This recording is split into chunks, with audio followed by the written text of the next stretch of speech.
Welcome back to the Sporty Dietitian Podcast, a show that helps you simplify your nutrition and amplify your activity. I'm your host, Sarah, a board-certified sports dietitian, personal trainer, and expert in sports nutrition. And today we are going to talk about whether or not milk is harming your hormones. Let's get into it.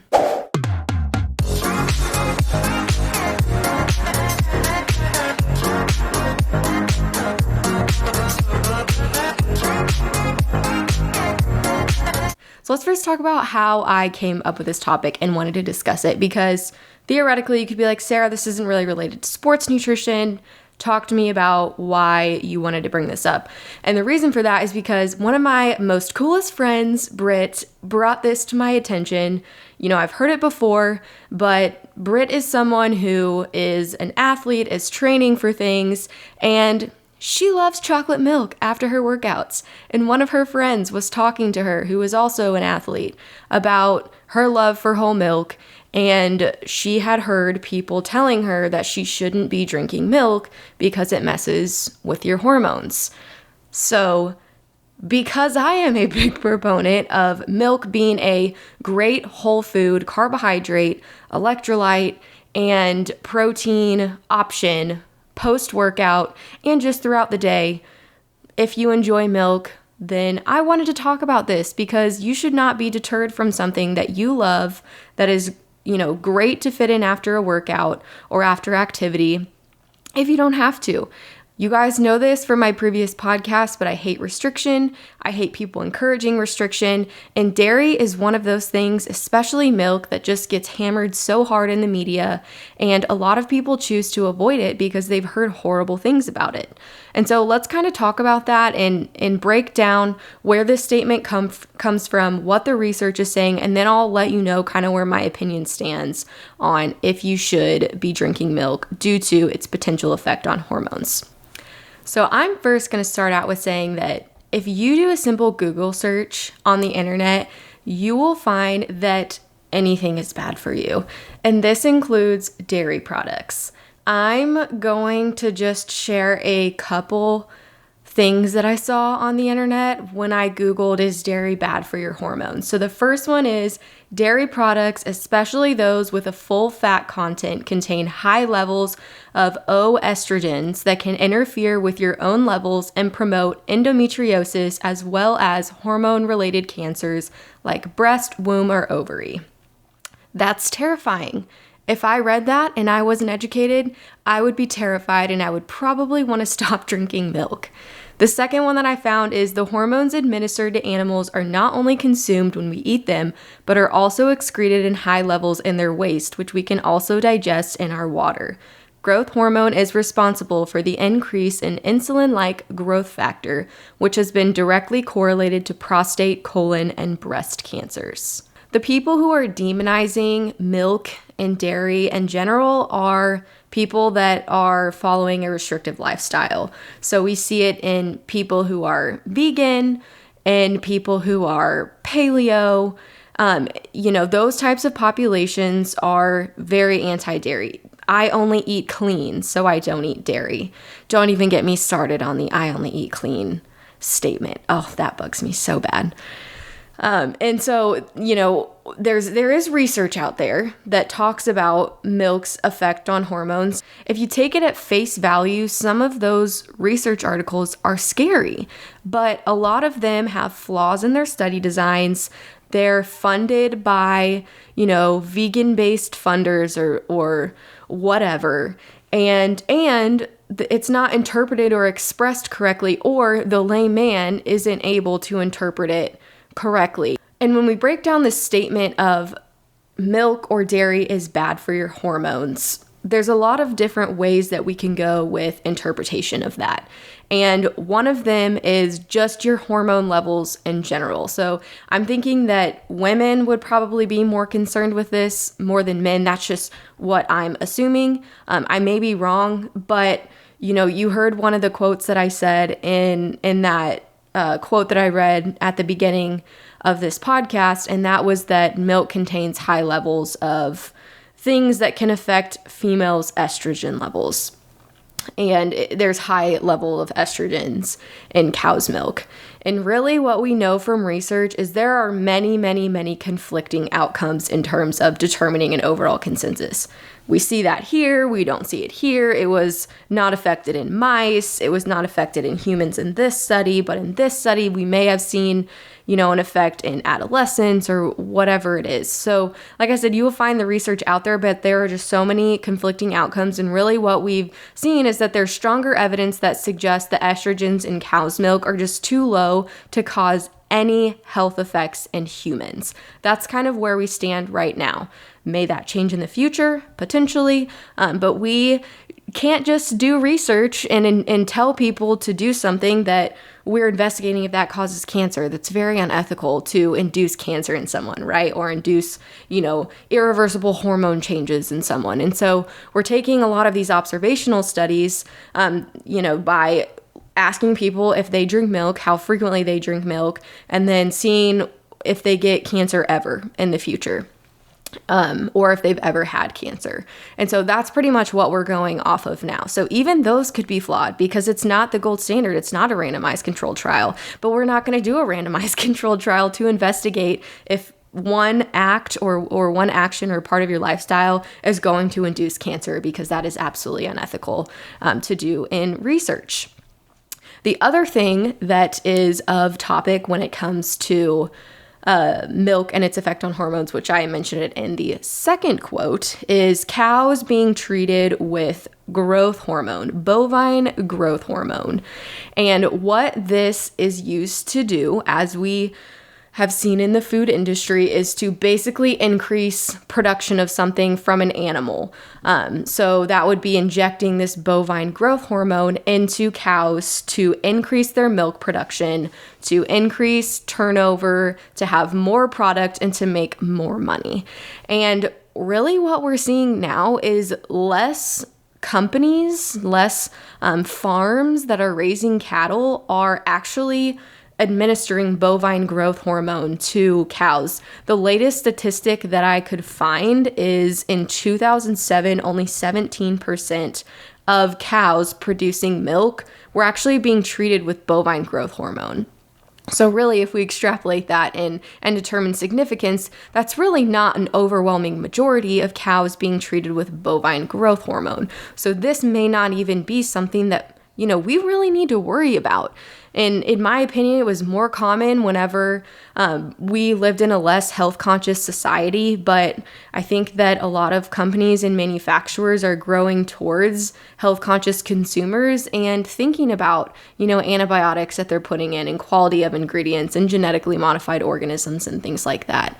So with only 17% being treated, I don't think that that's something that we need to pull our hair out over and restrict an entire food that has a lot of nutrition with it, or beverage that has a lot of nutrition with it. And that was reported by the USDA. So there was some formal investigation to determine how many cows were actually being treated with bovine growth hormone. And one of the things that is being talked about, which again we said in the first quote, is that when humans drink bovine growth hormone, we see an increase in an inflammatory marker, IGF-1.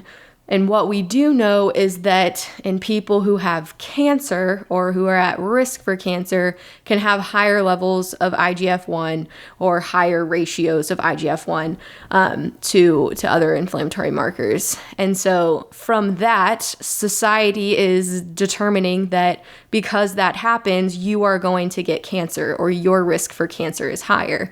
And we don't know that. That's not a fair statement to make. That's completely, a false association that we don't have the materials and research to make that a definitive statement. It is just something that we have observed, and we're watching that and studying it to see what happens. So right now, it is not fair to say that drinking milk with bovine growth hormone from a cow that was injected with bovine growth hormone directly increases your risk for cancer.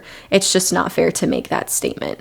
So that was kind of the route that I took in determining kind of where this person may have been going with their statement of dairy affects your hormones in general. So now let's talk about if milk increases your risk for endometriosis. That's a condition that's seen in females. There's a lot of complications that comes with it. It's a tough battle if you are someone with endometriosis. And that was something that was stated in that first quote that I shared, that having cow's milk can increase your risk for endometriosis. And you guys, across the board, any research article I looked at, I wanted to look at the most recent research. There was absolutely definitively no increased risk for endometriosis development if you drink cow's milk. In fact, I'm going to mention 3 articles and I'm just going to spit straight facts at you and we're going to shut down that statement immediately. So in a 2020 research article, they looked at adults and they looked at their dairy consumption and their risk for endometriosis. And what they actually found is that a higher intake of dairy and milk was associated with a lower risk of an endometriosis diagnosis. And that article was posted in the Journal of Obstetrics and Gynecology. In 2021, there was a research article that was posted, and they determined that overall dairy product intake was associated with a reduction in endometriosis with significant effects with the average daily intake greater than or equal to 3 servings per day. If you have ever investigated utilizing the MyPlate nutrition calculator tool online, I really like that for guiding daily intake and daily servings. It's not something that you need to do to be a healthy person, but one of the things across the board that's recommended per day is about 3 servings of dairy, not necessarily from milk, from yogurt, from cheeses. And so we know, hey, the USDA is trying to keep our best interest in mind. Right now, they're not trying to give us all endometriosis, because even at greater than or equal to 3 servings per day, we still saw a reduction in the risk of endometriosis. And then lastly, there's a 2022 meta-analysis that again looked at dairy intake related to endometriosis risk, and they found that a higher intake of total dairy was associated with a decreased risk of endometriosis. This took me about, 10 minutes to sift through some articles, and I'm someone that looks at research a lot, and here we have 3 in the past 3 years that has consistently concluded, hey, we don't really need to worry about, developing endometriosis and creating this whack, relationship in our estrogen and our hormones and things like that may induce endometriosis. Okay, and the other statement, and what a lot of people talk about, is dairy's risk for inducing cancer. And again, there's research out there that will say, hey, dairy intake may be related to cancer, but there's a lot of things that aren't accounted for in that research. And there's plenty of articles and basically consensus statements that have been made by big organizations like the American Cancer Society that have really just, myth busted that statement right now. So here are some things that research is telling us. Number 1, well, first let's back up and re-mention those hormone-related cancers: the breast cancer, the ovary cancer, the prostate cancer. Another big one is colon cancer as well. And when you look at the research, it's even the exact opposite, which is just crazy to me that people are making these bold statements and creating, having a scare tactic for our public to avoid a very nutritious food source if you are not lactose intolerant and if you do not have a diagnosed by an allergist milk allergy. So first and foremost, research is showing that really dairy intake may be protective in terms of colon cancer. When we look at prostate cancer, there is potentially a connection between dairy and prostate cancer, but the research is not consistent. And the other thing that they're not taking in mind is separating milk from saturated fat. So saturated fat is found very much so in whole milk, less in 2% milk, and not very much in skim milk. And so the research articles that we're looking into that did not extrapolate the two and look at them independent of each other. So we don't know really if it's the milk or if it's the saturated fat. So if you're someone who is concerned about that, maybe you do have a very, very high risk or a high family history of prostate cancer and you love milk, just do a 2% or a skim milk. And that goes for a chocolate milk if you want to still include that post-workout as well. There's a 2021 study that looked at milk consumption and risk of breast cancer, and they determined that milk consumption was associated with a reduced risk in breast cancer in both pre- and post-menopausal women, and total consumption of dairy products showed a significant reduction in risk for pre-menopausal women, but not necessarily for post-menopausal women. The American Institute on Cancer Research finds no evidence for linking dairy or dairy milk to breast cancer risk, and the National Breast Cancer Foundation states that there's limited evidence suggesting that higher intakes of dairy milk is associated with a greater risk of breast cancer. So again, I gave you the research. I looked at, which I already knew this, right? But it is good for me to share with you what these organizations that are truly leading in cancer research, in hormone-related condition research, and all of them are saying, hey, you really don't need to be worried about this right now. If you still are worried about it, maybe switch to a 2% or a skim milk. But if you're someone who loves that chocolate milk post-workout, or you regularly drink milk throughout the day, you can still do it. You absolutely can still do it.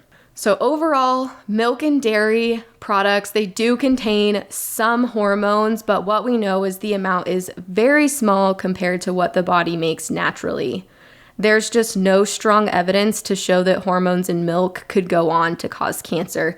And what we do know about milk is that it's cheap, it's very accessible, it's one of the greatest post-workout drinks. It's the best dietary source of calcium and of vitamin D.